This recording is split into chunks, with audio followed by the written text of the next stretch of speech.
অসম ৰাজ্যিক কৃষি বিপণন পৰিষদৰ অনুমোদিত বজাৰ দৰ এনেধৰণৰ ঢেকিয়াজুলি বজাৰত বেঙেনাৰ প্ৰতি কুইণ্টলত ন্যূনতম মূল্য 1200 টকা, অধিকতম মূল্য 2000 টকা, বন্ধাকবি 1600 টকা, 1800 টকা, তিয়হ 2500 টকা, 2600 টকা, কেঁচা জলকীয়া 10000 টকা, 11000 টকা।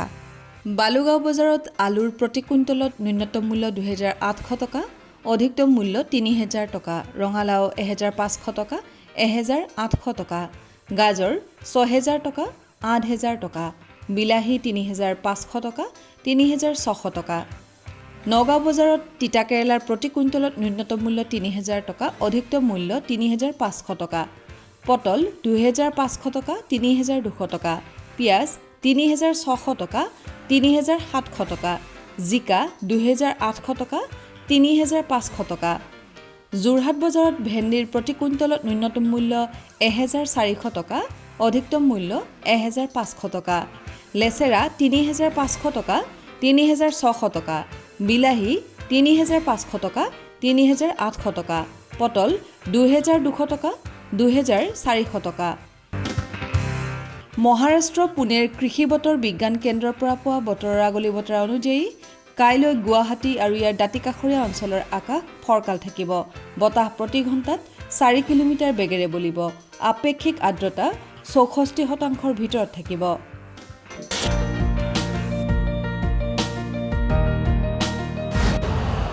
यूरिया का स्वदेशी उत्पादन 70 लाख टन बढ़ाने के लिए 6 उर्वरक संयंत्रों का उद्धार किया जा रहा है। FCIL के गोरखपुर, सिंदरी, तलचर और रामागुंडम संयंत्र, HFCL की बरौनी इकाई और BVFCL की नामरू फोर्थ। सोने पर सुहागा ये है कि देश में अब बनेगा सिर्फ नीम लेपित यूरिया, क्योंकि इससे होगा किसानों का फायदा ही फायदा। अनाज का उत्पादन 10% तक बढ़ेगा। बढ़ेगी 10 से 15% नाइट्रोजन क्षमता।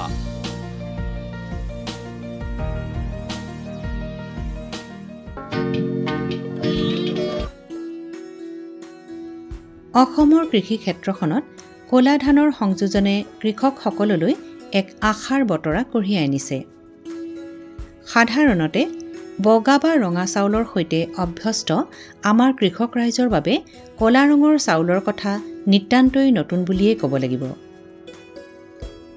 তেনে এবিধ আচহুৱা ক'লা ধানৰ খেতি কৰি কিছু কৃষকে ইতিমধ্যে লাভ কৰা সফলতাৰ বাবে এই ক'লা ধানবিধে লাহে লাহে কৃষকৰ মাজত সমাদৃত হ'বলৈ ধৰিছে।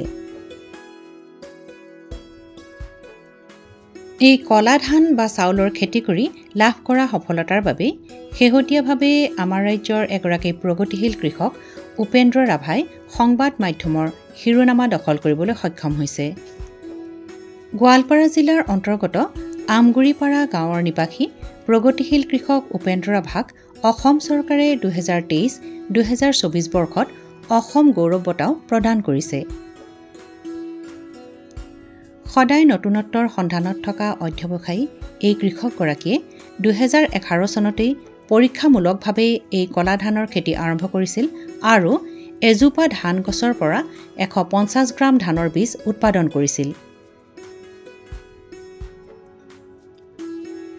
2012 চনত সেই 150 গ্ৰাম ধানৰ বীজৰ পৰাই খেতি কৰি 30 কিলোগ্ৰাম ক'লা ধানৰ বীজৰ উৎপাদন লাভ কৰিছিল। সেইদৰে 2013 চনত তেওঁ সেইখিনি ধানকেই বীজ হিচাপে ব্যৱহাৰ কৰি 0.8 হেক্টৰ বা 6 বিঘা মাটিৰ পৰা 1600 কিলোগ্ৰাম ক'লা ধানৰ বীজ উৎপাদন কৰিছিল। তেতিয়াৰে পৰা তেওঁ প্ৰতি বছৰে নিয়মীয়াকৈ এই ক'লা ধানৰ খেতি কৰি আহিছে। এই ক'লা চাউলবিধৰ পৰিপুষ্টিগুণ আৰু উপকাৰিতাৰ বাবে কৃষক আৰু উপভোক্তাসকলৰ মাজত চাহিদা আৰু জনপ্ৰিয়তা বৃদ্ধি পোৱা দেখা গৈছে। গোৱালপাৰা জিলাৰ লগতে আন আন জিলাৰ কৃষকেও এই ক'লা ধানৰ খেতিৰ প্ৰতি আকৃষ্ট হোৱা দেখা গৈছে। দৰং জিলাৰ দলগাঁও কৃষি মহকুমাৰ অন্তৰ্গত 2 নং ঠেকেৰাবাৰী গাঁৱৰ এজন প্ৰগতিশীল যুৱ কৃষক আতাউৰ ৰহমানে এই ক'লা ধানবিধৰ খেতিৰ প্ৰতি আকৃষ্ট হৈ গোৱালপাৰা জিলাৰ আমগুৰিপাৰা গাঁৱৰ কৃষক উপেন্দ্ৰ ৰাভাৰ পৰা 1 কিলোগ্ৰাম লাৱণ্য নামৰ ক'লা ধানৰ সঁচ, 1 কিলোগ্ৰাম উপেন্দ্ৰ ব্লেক ৰাইচ 1 আৰু 1 কিলোগ্ৰাম উপেন্দ্ৰ ব্লেক ৰাইচ 2 নামৰ ক'লা ধানৰ বীজ সংগ্ৰহ কৰি যোৱা জুন মাহৰ শেষ ভাগত তেওঁৰ 2 নং ঠেকেৰাবাৰী গাঁৱৰ পথাৰত কঠীয়া পৰাৰ কথা আমাক জনায়। দুবাৰ ৰোপণ কৰা পদ্ধতি বা ডাবল ট্ৰেন্সপ্লেণ্টিং পদ্ধতিৰে ৰোৱা ক'লা ধান খেতি কেইডৰা বৰ্তমান ফুল ওলাবলৈ ধৰা আমাৰ পৰিলক্ষিত হয়। উক্ত ক'লা ধান কেইবিধৰ ৰোপণ, প্ৰতিপালন আৰু আন কৃষিকাৰ্য সম্পৰ্কে প্ৰগতিশীল যুৱ কৃষক আতাউৰ ৰহমানে আমাক এইদৰে জনায়। মই এবাৰ নতুনকৈ অলপ ক'লা ধানৰ খেতি কৰিছোঁ।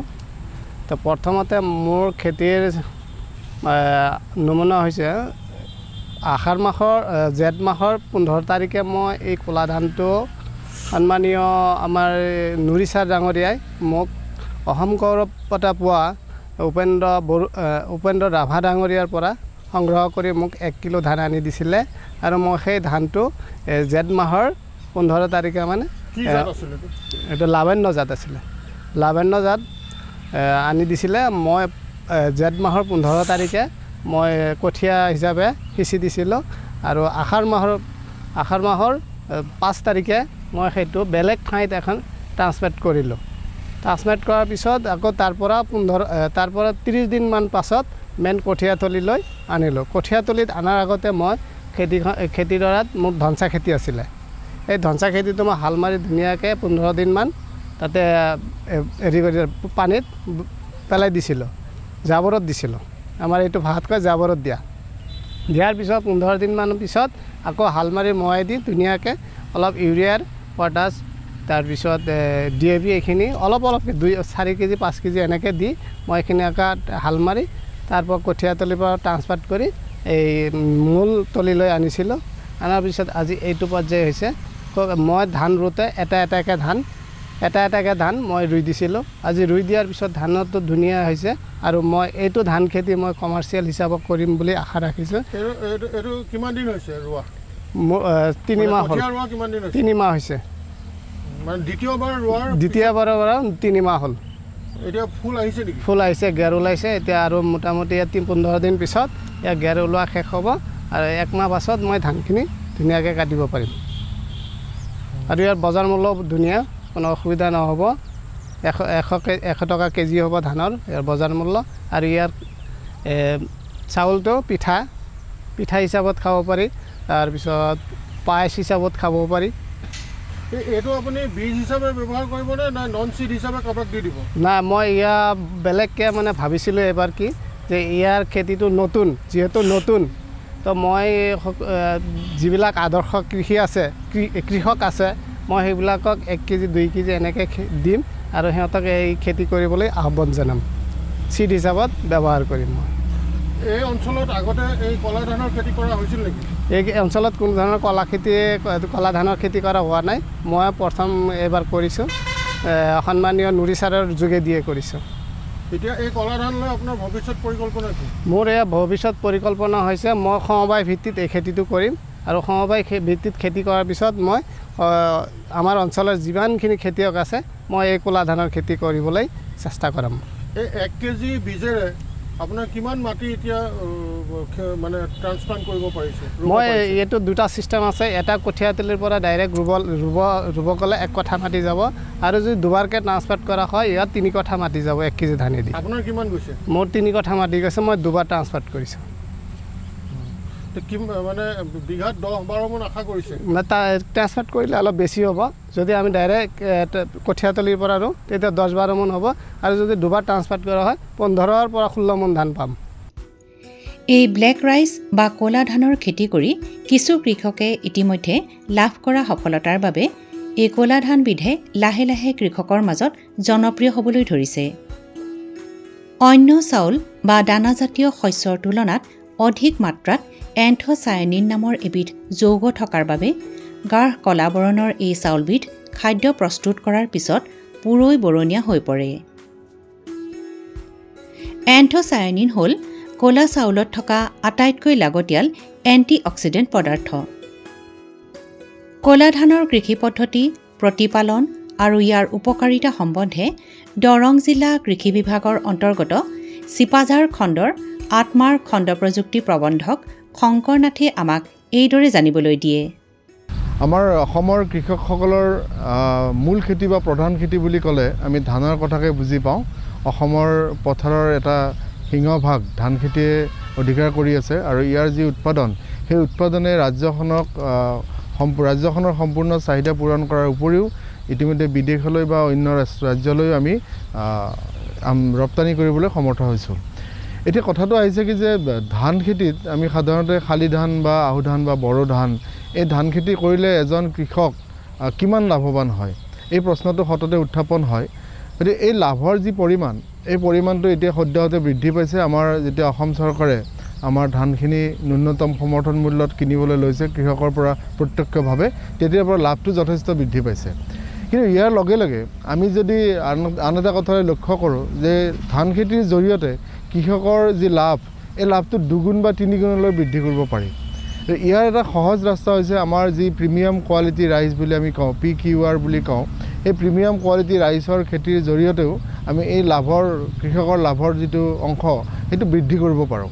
এতিয়া প্ৰিমিয়াম কোৱালিটি ৰাইচ বুলি কওঁতে আমি সাধাৰণতে আমাৰ কৃষকসকলে বুজি পায় জহা ধান বা বৰা ধান বা কোমল চাউল, এইবিলাক আমাৰ কৃষকে ইতিমধ্যে কৰি আছে, বিভিন্ন ঠাইত বাণিজ্যিক ভিত্তিতো কৰি আছে। কিন্তু লগে লগে আন এটা সুখৰ খবৰ যে অসমৰে এজন সুযোগ্য সন্তান, অসমৰ এজন সুযোগ্য কৃষক, প্ৰগতিশীল কৃষক, অসম গৌৰৱ উপেন্দ্ৰ ৰাভা ডাঙৰীয়াই গোৱালপাৰাবাসী, তেখেতে এটা আশাৰ বতৰা কঢ়িয়াই আনিছে গোটেই অসমবাসীৰ কাৰণে যে এটা ক'লা ধান বা ব্লেক ৰাইচ বুলি নতুন খেতি এটা তেখেতে আৰম্ভ কৰিছে। আৰু এই খেতিটো 2011 চনতে তেখেতে আৰম্ভ কৰিছিলে। যিটো খেতিৰ যি চাউল, সেই চাউলৰ যদি আমি উৎপাদনটো চাওঁ, উৎপাদনটো কিন্তু লেখত ল'বলগীয়া বা উল্লেখযোগ্য নহয়। আমাৰ শালি ধানৰ যিবিলাক অধিক উন্নতক্ষম জাত আছে, সেই জাতবিলাকতকৈ ইয়াৰ উৎপাদনটো কম। ইয়াৰ প্ৰতি বিঘাত 10 পৰা 12 মোন ধানহে আমি পাওঁ। গতিকে সেইফালৰ পৰা চাব গ'লে উৎপাদনটো কম, যদিও এই ধানখিনিৰ যি খাদ্যৰ গুণগত মানদণ্ড, এই গুণগত মানদণ্ড যথেষ্ট উন্নত, যাক ইতিমধ্যে ছুপাৰ ফুড বুলিও ক'বলৈ লৈছে মানুহে। এইটোৰ কাৰণ এইটোৱে যে এই ধানটোত যথেষ্ট পৰিমাণৰ পোষক দ্ৰব্য থাকে, বিশেষকৈ আমাৰ ৰোগীসকলৰ কাৰণে পথ্য হিচাপত যি আমাক খাদ্যৰ ফাইবাৰ লাগে, খাদ্যপ্ৰাণ লাগে, ভিটামিন লাগে, এন্থ্ৰচাইনিন বা এণ্টিঅক্সিডেণ্ট থাকে, এইবিলাক প্ৰচুৰ পৰিমাণে থাকে। এই চাউলৰ পৰা আমি প্ৰায় 18 বিধ এমিনো এচিড পাওঁ। ইয়াৰ লগতে খনিজ লৱণ পাওঁ, ফলিক এচিড পাওঁ আৰু ৰিব'ফ্লেভিন যথেষ্ট পৰিমাণৰ থাকে। আৰু মই কৈছোঁৱে যে আমাৰ যি আঁহ বা ফাইবাৰ এই ধানত যথেষ্ট পৰিমাণে থাকে, যাৰ ফলত এইটো অকল ৰোগীসকলৰ পথ্যই নহয়, শিশু খাদ্যই হওক বা মানুহৰ খাদ্যৰ তালিকাটো ই এটা গুৰুত্বপূৰ্ণ স্থান লাভ কৰিছে। ইতিমধ্যে আমাৰ কৃষকসকলে জানি সুখী হ'ব যে বিদেশৰ বজাৰতো এই চাউলবিধে যথেষ্ট সমাদৰ লাভ কৰিছে। দেখাত এই চাউলটো পুৰৈ বৰণীয়া, সেইকাৰণে এই ধানটো ক'লা ধান বুলি কোৱা হয়। আৰু ই আমাৰ বৰা চাউলৰ নিচিনা, ইয়াৰো অলপ আঠা আছে, কিন্তু খাবলৈ যথেষ্ট সোৱাদযুক্ত হয় আৰু ৰংটো যিহেতু আকৰ্ষণীয়, গতিকে ইয়াত নতুন আমাৰ অসমীয়া খাদ্যৰ মেনুত ইয়াত এটা অন্যতম স্থান এটা গ্ৰহণ কৰিছে। আৰু সকলোতকৈ ভাল কথাটো হৈছে কি যে এই ধানটোৰ যি কৃষি প্ৰণালী বা কৃষি পদ্ধতি আমাৰ থলুৱা শালি ধানৰ নিচিনা একেই, ইয়াক সহজতে আমাৰ অসমৰ পথাৰত কৰিব পৰা যায়। আৰু বেমাৰ আজাৰ বা শস্য ৰক্ষাৰ ফালৰ পৰা চাবলৈ গ'লেও দেখা যায় যে ই বিভিন্ন বেমাৰ প্ৰতিৰোধী বুলি আমি ইতিমধ্যে নিশ্চিত হৈছোঁ, আমি দেখা পাইছোঁ। ব্লাষ্টকে আদি কৰি বিভিন্ন বেমাৰ ই সহজতে সহ্য কৰিব পাৰে, ইয়াত টলাৰেঞ্চ কেপাচিটি আছে। লগতে পোক পৰুৱাৰ যি আক্ৰমণ, সেই পোক পৰুৱাটো ইয়াত নতুন কোনো ধৰণৰ কীট পতংগৰ ইয়াত আক্ৰমণ নাই। আমাৰ শালি ধানৰ যিকেইটা সচৰাচৰ দেখা পোক, সেই পোককেইটাকে আমি ইয়াত দেখা পাওঁ। আৰু বাকী আমাৰ যি শস্য ৰোগ আছে, এই শস্য ৰোগৰ ক্ষেত্ৰত বৰ চিন্তনীয় নতুন ৰোগ ইয়াত তেনেকুৱা ধৰণৰ একো নাই। গতিকে আমাৰ খেতিয়কসকলে আমাৰ পথাৰত সহজে এই খেতিটো কৰি লাভৱান হ'ব পাৰে। যিকোনো ধৰণৰ পায়সৰ উপৰিও পৰিজ আদিৰ দৰে খাদ্য সম্ভাৰ প্ৰস্তুত কৰাৰ বাবে এই চাউলবিধ উপযোগী। যথেষ্ট পুষ্টিকৰ এই চাউলবিধত 18 বিধমান এমিনো এচিড, লো, জিংক, কপাৰ, কেৰটিন আদি থকাৰ উপৰিও ই কেইবাবিধো ভিটামিনেৰে সমৃদ্ধ। উক্ত ক'লা ধানবিধৰ কঠীয়া ৰোপণ আৰু ইয়াৰ কৃষি পদ্ধতি সম্বন্ধে কৃষি বিশেষজ্ঞ ইফতিকাৰ আহমেদ নুৰীয়ে আমাক এইদৰে ব্যক্ত কৰে। উপেন্দ্ৰ ৰাভা ডাঙৰীয়াৰ আমগুৰিপাৰাৰ পথাৰত আমি পৰিদৰ্শন কৰিব গৈছিলোঁ এবাৰ। তেওঁ শুনিছিলোঁ তেওঁ কলা ধান বহুত ভাল ধৰণে কৰিছে। তেওঁৰ তাত চালোঁ আৰু তেওঁৰ পৰা মই 3টা জাত 1 কিলোকৈ আনিছিলোঁ। Lavanya, Upendra rice 1, Upendra black rice 2, এইকেইটা আনি পেলাই মই এই 2 নম্বৰ থেকেৰাবাৰীৰ যিজন যুৱ কৃষক, প্ৰগতিশীল কৃষক আতৱাৰ ৰহমানক আনি ইয়াতে তেখেতৰ নিজৰ পথাৰত পৰীক্ষামূলকভাৱে কৰি কেনেকুৱানো পায় চাব দিছিলোঁ। এতিয়া আপোনালোকে দেখিছে এইটো এতিয়া মেক্সিমাম টিলাৰিঙৰ পৰা এতিয়া প্ৰায় ফ্লাৱাৰিং ষ্টেজত আহিছে আৰু দেখা গৈছে যে ইয়াৰ এক্টিভ টিলাৰ যথেষ্ট বেছি আৰু তেওঁ 1 কিলো ধানেৰে যথেষ্টখিনি তেওঁ ঠাই আগুৰিছে আৰু এতিয়া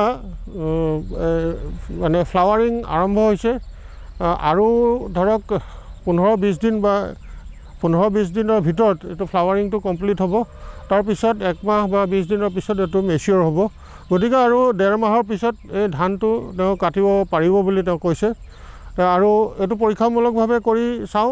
এইটো কৈছোঁ যে বীজ হিচাপে যাতে কৃষকৰ মাজত প্ৰসাৰ হয় আৰু কৃষকৰ পৰা কৃষকলৈ যিটো আমাৰ এক্সটেনশ্যন হ'ব বা সম্প্ৰসাৰণ হ'ব অতি সোনকালে হ'ব আৰু বিশ্বাসযোগ্য হয়। এই কথাখিনি মই আতৱাৰ ৰহমানকো কৈছোঁ আৰু যিটো আমাৰ উপেন্দ্ৰ ৰাভা দেৱে কৈছে যে বিঘাত এইটো 10ৰ পৰা 12 মোন অতি কমেও তেওঁ উৎপাদন পাব বুলি কৈছে আৰু এইখিনি চিড হিচাপে যদি তেওঁ ওচৰৰ কৃষকক বা কাষৰ জিলাৰ যোনে বিচাৰে ইচ্ছুক কৃষকৰ মাজত যদি তেওঁ বিলাই দিয়ে তেতিয়াহ'লে এই কলা ধানৰ খেতিটোৰ প্ৰসাৰ হ'ব আৰু কৃষকৰ কাৰণে এইটো লাভ হ'ব, যিহেতু এইটো উপভোক্তাৰ যথেষ্ট চাহিদা ইয়াত দেখা পোৱা গৈছে। যথেষ্ট পৰিমাণৰ এণ্টিঅক্সিডেণ্ট, আঁহ আৰু কম শৰ্কৰাযুক্ত এই কলা চাউলবিধক আধুনিক বিশ্বই ছুপাৰ ফুড হিচাপে আখ্যা দিছে। এই কলা চাউলবিধ খাই থাকিলে কৰ্কট ৰোগ, ডায়েবেটিছ বা মধুমেহ, হৃদযন্ত্ৰৰ অসুখ, এলঝাইমাৰ ৰোগ আদি হোৱাত বাধা দিয়ে। এইবিধ ধানৰ খেতি মধ্যমীয়া ওখ মাটিত ভাল হয়। 110ৰ পৰা 120 দিন কৃষিকালযুক্ত এইবিধ ধান গছৰ উচ্চতা 3ৰ পৰা 3.5 ফুট। জুলাই-আগষ্ট মাহত বীজ সিঁচা এইবিধ ধান ফুলিবলৈ আৰম্ভ কৰিলে পথাৰত এক মিঠা সুগন্ধ বিয়পি পৰে। এইবিধ ধানৰ গড় উৎপাদন প্ৰতি হেক্টৰত 2 টন। ধান খেতিৰ উন্নত কৃষি পদ্ধতি আৰু ইয়াৰ বিভিন্ন দিশ সামৰি দৰং জিলা কৃষি বিভাগৰ অন্তৰ্গত বেচিমাৰী খণ্ডৰ আত্মাৰ খণ্ড প্ৰযুক্তি প্ৰবন্ধক নিতুল কলিতাই আমাক এইদৰে জনায়। কলা ধানটো যদিও আমাৰ মানে কি হয়, কলা ধানটো হৈছে আমাৰ সাধাৰণতে উন্নত জাতৰ মানে কি কলা ধান অসমত যদিও জাতটো আমাৰ মানে লোকেল জাত, যিটোকে লোকেল জাত মানে কি আমাৰ মানে বিভিন্ন ধৰণৰ কলা জাত আমাৰ মানে কি গোৱালপাৰাৰ ফালৰ পৰা আৰম্ভ কৰা হৈছিল কলা ধানটো। গতিকে কলা ধানটোৰ এটা কথা আছে যে কলা ধানটো খেতিয়কসকলে কৰাৰ অৰ্থে কলা ধানটো বহুত খেতিয়কে আৰম্ভণি কৰিও কিছুমান খেতিয়কে এটা কথা হয় যে তাৰ উৎপাদনটো বিঘাই প্ৰতি যথেষ্ট কম হয়, কাৰণ 10ৰ পৰা প্ৰায় 12 মোন ভিতৰতে উৎপাদনটো হৈ যায়। এই ক্ষেত্ৰত কৃষকসকলে এটা কথা হয় যে তেওঁলোকে যদি সেই মাটিডৰাত যদি ৰঞ্জিত চাবন বা বাহাদুৰ চাবন লগায় তেতিয়াহ'লে সেই মাটিডৰাত প্ৰায় 20 মোন বা 18 মোন তেওঁলোকে পোৱা দেখা যায়, তাতকৈও অধিক পোৱা যায়। কিন্তু কথাটো হৈছে কি যে কৃষকজনে এইটো গুৰুত্ব দিব লাগিব যে কলা ধানটো কিয় কৰিবলৈ গৈছে, কাৰণ তাৰ বজাৰ মূল্য যথেষ্ট বেছি। যিহেতুকে তাৰ বজাৰ মূল্য যথেষ্ট বেছি, গতিকে তাৰ কাৰণে কি কৰিব, কলা ধান চাহিদাটো বজাৰৰ চাহিদাটো বেছি ভাল হয়। গতিকে এই ক্ষেত্ৰত কৃষকজনে যদিও 10ৰ পৰা 12 মোনৰ ভিতৰত বা 15 মোনৰ ভিতৰত কলা ধানটো পায়, গতিকে তেওঁলোকে এটা কথা যিহেতুকে তাৰ বজাৰ মূল্যটো বেছি আৰু লগতে সেই ধানটো মানে কি যিহেতুকে মানে কি আপোনাৰ বজাৰত দামটো বেছি, তেওঁলোকে কি কৰিব পাৰে বিভিন্ন ভাল জাত, গতিকে ভাল জাত আগতে কৃষকে কৰি থকা ভাল জাত তেওঁলোকে বাছনি কৰিব পাৰে। গতিকে বাছনি কৰি আনি পেলাই মানে কি আপোনাৰ লগাব পাৰে। আৰু কলা ধানটোৰ এটা কথা আছে, যদি দ মাটিত কৰে, দ মাটিত কৰোঁতে এটা কথা আছে যে যিহেতুকে মাটি মানে আপোনাৰ কলা ধানৰ এটা জাতটো আমাৰ মানে লোকেল জাত, গতিকে খেতিটো কি হয় ওখ হয়, ওখ হৈ গ'লে গতিকে লজিং হোৱাৰ চান্সেছটো বাঢ়ি যায়, লজিং হোৱা দেখা যায়। গতিকে সেইকাৰণে কৃষকসকলে এটা গুৰুত্ব দিব লাগে যে মাটিটো যাতে মানে কি পানী থকা বা দ মাটিত তেওঁলোকে কলা ধানটোৰ মানে কি অকণমান লগোৱাৰ চেষ্টা কৰে, কাৰণ মধ্যমীয়া প্ৰিমিয়াম প্ৰাইচ পোৱা যায়। যিহেতুকে মানে প্ৰিমিয়াম প্ৰাইচ পায় কৃষকসকলে, এই ক্ষেত্ৰত আপোনাৰ তেওঁলোকে এই ক্ষেত্ৰত গুৰুত্ব দিব পাৰে। পৰিপুষ্টিৰ গুণেৰে সমৃদ্ধ এই কলা চাউলবিধৰ খেতি কৰি কৃষকসকল যথেষ্ট লাভৱান হ'ব পাৰিব। किसान पूरी तरह से सशक्त और सक्षम बने, इस लक्ष्य के साथ हम निकले हैं। देश के किसानों को हर वो साधन संसाधन दिए जाए जिससे वो अपनी आय दोगुनी कर सके। ये मुस्कान है खुशहाली की, देश के मान की। ये मुस्कान है किसानों की, और इस मुस्कान की वजह है प्रधानमंत्री किसान सम्मान निधि योजना, जो अन्नदाताओं की आशाओं की जमीन को पिछले 5 वर्षों से इस तरह सींच रही है कि उनके जीवन में खुशी और आत्मविश्वास की फसल लहलहा रही है। माननीय प्रधानमंत्री जी की दूरगामी सोच का नतीजा है प्रधानमंत्री किसान सम्मान निधि योजना। लगातार तीसरी बार चुनी गई सरकार का पहला निर्णय किसानों के बारे में है। माननीय प्रधानमंत्री द्वारा पीएम किसान योजना की 17वीं किस्त की फाइल पर किया गया हस्ताक्षर मेहनतकश अन्नदाताओं के प्रति सरकार की प्रतिबद्धता को दर्शाता है। विश्व की सबसे बड़ी डायरेक्ट बेनिफिट ट्रांसफर योजनाओं में से एक प्रधानमंत्री किसान सम्मान निधि योजना में एक पारदर्शी प्रक्रिया के तहत सभी किसान परिवारों को 2000 रुपए की 3 समान किस्तों के माध्यम से कुल 6000 रुपए दिए जाते हैं। अब तक 16 किस्तों द्वारा 11 करोड़ से अधिक पीएम किसान लाभार्थियों को 3.04 लाख करोड़ रुपए से अधिक की धनराशि डायरेक्टली उनके अकाउंट में ट्रांसफर की जा चुकी है। प्रधानमंत्री किसान सम्मान निधि के तहत सालाना 6000 की किस्तें मिलती हैं। यह हमारे लिए एक वरदान साबित हुई। प्रधानमंत्री किसान योजना पंजीकृत होला परे तापर ठारू आज पर्यंत 32,000 टंका पाइछि। इस योजना से किसानों के साथ समग्र कृषि का जीर्णोद्धार हुआ है। देश के माननीय प्रधानमंत्री श्री नरेंद्र मोदी जी के विजन के तहत इस योजना को किसान केंद्रित डिजिटल बुनियादी ढांचा में तब्दील किया गया है, जिसमें बिना किसी बिचौलिए के किसानों को सीधे किस्तों का भुगतान किया जाता है। केंद्र सरकार के संकल्प को डिजिटल इंडिया से जोड़ते हुए ये योजना मोबाइल ऐप, ई-KYC प्रक्रिया, मोबाइल ऐप से फेस ऑथेंटिकेशन और नो योर स्टेटस मॉड्यूल की सुविधा प्रदान करती है, जिससे किसान इस योजना से जुड़ी कोई भी जानकारी सीधे प्राप्त कर सकते हैं। किसानों के जीवन को और आसान बनाने के लिए AI चैटबॉट किसान ई-मित्र बेहतर कल का एक नया आगाज है। किसान ई-मित्र AI चैटबॉट एक सच्चे दोस्त की भूमिका निभाते हुए योजना से जुड़ी सारी जानकारी चयनित भाषा में मुहैया कराता है। पीएम किसान की 17वीं किस्त के रूप में आज माननीय प्रधानमंत्री द्वारा 9.26 करोड़ से अधिक पात्र किसानों को 20,000 करोड़ रुपए की धनराशि सीधे उनके बैंक खातों में ट्रांसफर की जा चुकी है। केंद्र सरकार की एक और अहम पहल है कृषि सखी, जो ज्ञान और महिला सशक्तिकरण का अद्भुत संगम है। कृषि सखी अभियान द्वारा गांव की महिलाओं को पारंपरिक कृषि प्रथाओं से लेकर नवीन तकनीकों के बारे में प्रशिक्षण दिया जाता है, जो महिला किसानों को आर्थिक व सामाजिक रूप से मजबूत बनाता है। गांव की हर महिला को इस मुहिम से जोड़ने के लिए माननीय प्रधानमंत्री श्री नरेंद्र मोदी जी द्वारा 30,000 से अधिक स्वयं सहायता समूहों का कृषि सखियों के रूप में प्रमाणीकरण किया गया है। कृषि सखी हमारी सहेली जैसी हैं और गांव-गांव में आती हैं, हमको खेतीबाड़ी के बारे में बहुत कुछ सिखाती हैं। ऐसे अनूठे प्रयासों से देश का किसान स्वाभिमानी, स्वावलंबी, सशक्त और आत्मविश्वासी बन रहा है। किसान भाइयों गांठ बांध लो, गांठ बांध लो, बहुत बहुत है काम की, समृद्धि के पैगाम की। मिट्टी के मिजाज को समझो, मिट्टी के हर राज को समझो, मिट्टी की तुम जांच कराओ, मुफ्त सॉइल हेल्थ कार्ड ले जाओ। कभी मुनासिब बीज लगाओ, सही किस्म की खाद ले आओ, जितनी जरूरी उतनी डालो, सही मात्रा खुद पहचानो, इसको अपना मंत्र बना लो, मिट्टी की सेहत तो जानो। बात बहुत है काम की, कम लागत अधिक वरदान की। किसान भाइयों गांठ बांध लो, आज ही मिट्टी की जांच कराएं, राज्य सरकार के कृषि अधिकारी से संपर्क करें और मुफ्त में सॉइल हेल्थ कार्ड पाएं। कृषि और किसान कल्याण मंत्रालय द्वारा किसान हित में जारी।